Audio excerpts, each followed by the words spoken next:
with. You'd used the word trust in a prior conversation, and trust and truth and integrity. Sometimes there are things in a closet that you just have to let out to help build trust. Yeah. And share the truth.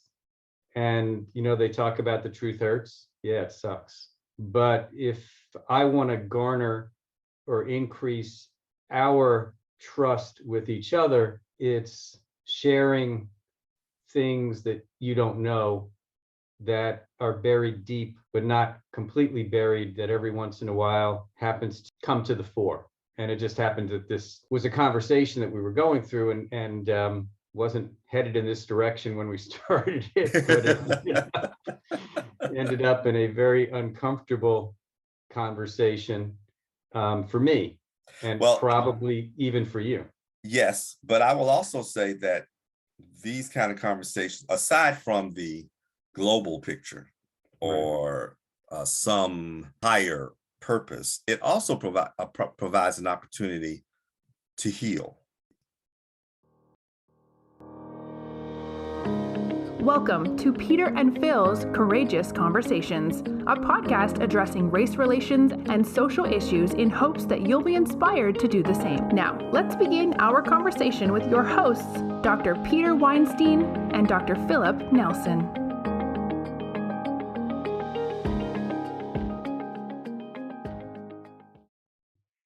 You're an only child, right?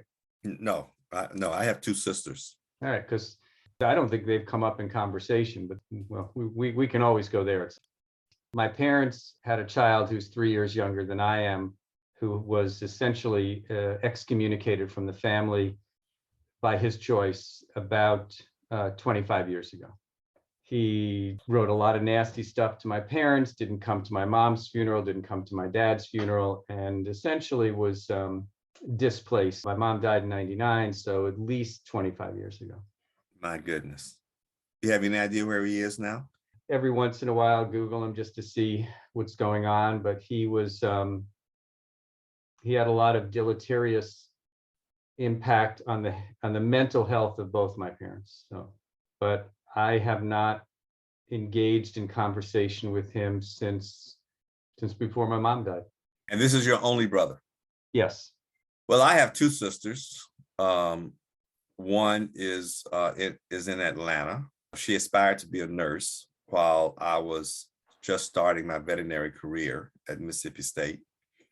She found a wonderful partner and married him, didn't finish nursing school, and has been a journeywoman, so to speak, in terms of jobs throughout her life. She has 3 children of her own. We still have a good relationship. We don't see each other a lot. Her early childhood was fraught with medical infirmaries because she was an asthmatic. Mm-hmm. And a lot of our family activities, they weren't restricted, but they did center around her illness. We had to be careful about how far we went astray. Pollen was a problem. So we weren't a camping family. On the other hand, my dad was from the country and he couldn't wait to get out of it. He used to say, you can take the boy out the country, but you can't take the country out the boy. That's a lie. Because he said he left the country the moment he left the country in the country when he left the country. And he really appreciated urban living if living in Jackson, Mississippi in the 60s was called urban. At the time, the 3 largest cities in Mississippi were New Orleans, Birmingham, and Memphis, Tennessee.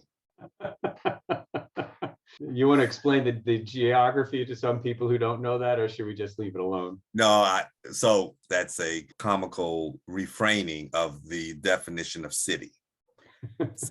A city at the time was a community of 250,000 people or more. Mississippi did not have any cities that met that definition. You barely had a state that met that definition in the 60s. That's true. I mean, I think at that time, the state had maybe 1.5 million people. So we had communities and towns, but Jackson, even though it was the capital, did not qualify as a city. I do remember when it did. because that was a milestone. Then we had a city in the state. But yes, so anyway, that's my younger sister, and my baby sister, she's a retired speech pathologist in New Orleans. She's wonderful with children. She's the epitome of my dad's relationship with children, but she doesn't muster fools very much. She's very demanding of adults and very religious. And so we still have a good relationship with each other, all of my siblings. So just like adults everywhere, we've gone our separate ways, and we know we are there for each other if needed. Sometimes I think we maintain our bonds because that's what our parents would have wanted for our parents. There are times when we don't like each other or have sibling disagreements, but the bond that was created through the common experiences with our parents keeps us together. So the nuclear family, which was a terminology probably from the 60s and 70s, which really doesn't exist anymore today because so many families are all over the country. Do you ever all get back together in Jackson for your mom's birthday, for Christmas, Easter, or is it just too difficult to bring California, New Orleans, and Atlanta back to Jackson? We haven't had a super family reunion, if you will. When I go back, my sisters try, because I've traveled all the way from California, they try to travel to Jackson right while I'm there, but they don't necessarily try to get there at the same time because of the size of our houses. You know, my mother still lives in the house we grew up in. Without the tree. Without the tree. That's right. You got to listen to a prior conversation to hear about the tree. Yeah, well, I'm not sure. I hope you're talking about the tree in front of my mother's house and not the tree in my house that I found so threatening. Well, no, I'm talking about the tree at your mother's house that when you cut it down, all it did was let sunshine through the windshield. That's the one. Yes, Yeah. yes. Yeah, without the tree. But other than that, I think we're satisfied with the fact that we've been able to support our mother through separate visits that are timely for her, rather than have everybody there at once, you know. That could be overwhelming at 90 something. Yes, but that's not the reason it doesn't happen. It's just that we're comfortable knowing that mom was visited this month by one of the children, whoever it is, right? You know, and we trust each other to know that when they visit, they're going to take care of things. And all that matters is mom. Yeah, take care of things. Let's see. I think the last time you were there, you were fixing doors or floors or couches or something because the house was on stilts because they had, I mean, the stories that you've told me about the work that you've had to do, you should have become a surgeon instead of an internist. Yeah, well, I'm not gonna say what I normally say because it's not very complimentary of surgeons. I like the complication of biological processes and don't necessarily like conscribing to dotted lines. On the other hand, I have all the admiration in the world for people who can see a dotted line and move it. Mm-hmm. Right? And then say, this will work better. I don't have that skill. No. I do have the skill of being able to try to manipulate a physiological process with a chemical. It is interesting reading about human surgeons and why they don't want to go into internal medicine or critical care, and why internal medicine people don't want to become surgeons. And I've never spoken to a surgeon about why they didn't go into a different specialty, or an internist about why they didn't go into a different specialty, but we're kind of getting off on a tangent. You know, I mentioned earlier that maybe we shouldn't use this conversation on one hand. On the other hand, if I want to be sincere in suggesting that courageous conversations need to be conducted, it's probably reasonable to consider this a courageous conversation. Well, that's totally up to you. And I know you know that. I can't encourage you or discourage you one way or the other unless I know why this particular conversation is important to our listeners. Why is it important that I know about your life? Why is it important that I know about your family life? And if I can conjecture, it is because these are the common grounds that we don't share with each other. These are the common experiences. I don't have to have the same experience that you have, but knowing the pain that you went through, having a sibling attack your parents, develops a paradigm for me from that is important in understanding how you may react to other things. And that helps me get through a surprise reaction that I don't anticipate, that I may not anticipate from you. I may never apply it, but knowing you more deeply makes me feel a little more comfortable about sharing even more deeper feelings on my part. And I think that that is the importance of these courageous conversations. Now, what are we going to do with them? We haven't talked about that either. Well, we have, but what is the next step? That's important. It's not just the conversation, it's not just us meeting periodically so that we can talk and share. Aside from the purpose of the podcast, you and I are building a more trusting relationship that allows us to get through the disagreements that we're bound to have. Well, that's where this started with. You had used the word trust in a prior conversation, and trust and truth and integrity. You know, sometimes there are things in a closet that you just have to let out to help build trust. Yeah. And share the truth. And, you know, they talk about the truth hurts. Yeah, it sucks. But if I want to garner or increase our trust with each other, it's sharing things that you don't know that are buried deep, but not completely buried, that every once in a while happens to come to the fore. And it just happened that this was a conversation that we were going through and wasn't headed in this direction when we started it, but it ended up in a very uncomfortable conversation for me, and Well, probably even for you. Yes, but I will also say that these kind of conversations, aside from the global picture or some higher purpose, it also provides an opportunity to heal. Just having the opportunity to express oneself about an issue that one has buried and yet still affects us. I have to hope that there is some sense of relief to at least be able to talk about it. There is a catharsis. It's not meant to do anything more than just to share more with you as a friend and as a compatriot about some of my background and talking about some of the additional challenges that, you know, you had two siblings that had their own stories. The timing was right. It was cathartic. It is something that I carry as a burden, but it's something that I'm able to put behind me because of all of the positive things that have came through my life with my parents throughout the time we had together. So in spite of the pain, I try to look at the pleasure.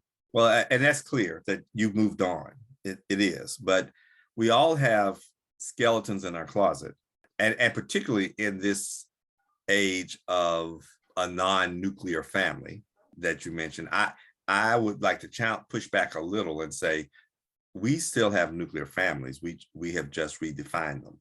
And you are right. You know, the nuclear family in different cultures are of different sizes. There are cultures where the nuclear family includes the grandfather, the grandparents, and there are cultures where the nuclear family includes the aunts and uncles. And sometimes that's determined by their economic conditions, which is determined by the racial and social mores of the country and of the day. And once again, we get back to the inequities that allows us to have a nuclear family. On the one hand, one might claim that I'm privileged to be able to live across the country from my nuclear family, but everybody splits off from their nuclear family at some point and creates another one. And because we split off and create another one, they're going to look differently. And so we need to be circumspect about having one definition for a nuclear family.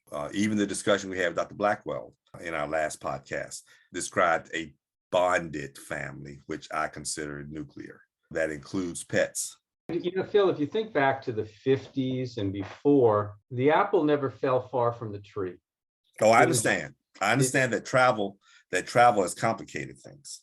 Yeah, and of course you could consider what we're doing right now through Zoom or Teams or one of the other platforms as a way of maybe looking at a 21st century nuclear family.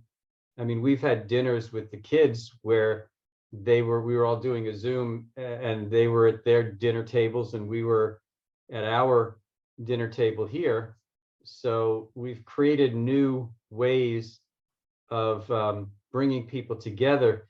But God, when you watch some of the TV shows from the 50s and early 60s and whether it's whatever it is, but the difference in terms of the nuclear family all settling in the same general vicinity and being an hour away from each other. And currently we're not even an hour plane ride away from most of our families when it comes down to it. No, I get it. I totally understand it. As a matter of fact, I remember when I was in graduate school at North Carolina State, one Christmas, my daughter had just broken her arm at falling off of a monkey climb or something. And we had just had it set. And my son and my younger son had the flu. And they both had a paper route in our community that we lived in. And the night that North Carolina State went on vacation, Christmas vacation, we didn't have a Christmas tree. We hadn't selected our Christmas tree yet. And the paper had to be delivered that night. Like the penny saver type thing. Yeah, exactly, penny saver types. So I remember coming home about 6 and finding Doris now had the flu. So I immediately started dinner, got it to a point where I could hold it, went out, found a Christmas tree, and Doris was laid out on the couch, just sick as a dog, and holding Brian. And I remember having to take Nicole to the bathroom because she couldn't move because of the pain in her arm. Got the Christmas tree, got it in, fed everybody. And then while everybody was eating, I set up the Christmas tree. Then I went and delivered the papers for Nicole and Brian. This was like 1:30 in the morning and it was snowing. It started snowing. And I'm riding my bike and throwing these papers all over the place. And I remember falling several times. Then the wind started blowing. Anyway, got back home and showered and went to bed. The next morning, I woke up with the flu. And everybody was sick except for my youngest son. And every morning, including Christmas, I think Christmas Day was 2-3 days later. I remember Doris and I would wake up and we look at each other to see who was the sickest, because the one that wasn't the sickest had to get up and fix breakfast. And that was when we missed our extended family, because all we wanted was somebody to bring a bowl of soup to the house and leave it on the porch. And we didn't have that kind of relationship with our neighbors because we had just moved in. And not only that, I was a graduate student, and we had no common activities in the community to be a part of the community. And there was a neighbor across the street from us that we had gotten to know, but they were in their 20s and they were feeling each other out, and they were kind of cold and distant. They were nice people, don't get me wrong, but they weren't the kind of people that were going to think about, maybe we should cook dinner for them tomorrow. You know, Phil, you missed a huge opportunity back then. If you had only come up with Grubhub and DoorDash back at that point in time, think about how much money, we wouldn't be having these conversations. You'd own the world. So, but just think about how we've solved some of these problems too. I mean, technology has got a place. It has a positive and a negative, but I hadn't even thought of that. You're right. If that had been pervasive then, I might not have missed not having any soup. Right. It would have been dropped on your doorstep. Of course, I don't know. I can remember growing up and either my mom or my nanny would order dinners that would be left on our front porch. I mean, we had home delivery. I mean, you probably had home delivery of milk. Yeah. Yeah. So we actually had, because the community was such, we actually could get home delivery of dinners that were already cooked that just had to be reheated. We didn't have ready access to home delivery. I Yeah. don't remember that. Not and nowhere, not in Starkville, Mississippi. No. And I'm sure Raleigh hadn't been developed enough at that point in time either. Raleigh, North Carolina did. I mean, they were developed enough, but they just didn't. Everybody went out to dinner.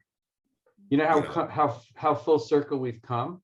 So remember, well, I shouldn't say you would remember, but we actually had pharmacy delivering the drugs to our house, and the dry cleaner would come and pick up the dry cleaning and drop off the clean. Well, first of all, they didn't come. They wouldn't come to Black neighborhoods. Yeah, we weren't in a Black neighborhood. No. But now think about the fact that we have automated home delivery of pharmaceuticals, home delivery of food, milk you can get from Amazon Prime. All of these things that were so manual and so required taking notes and writing details have become so automated.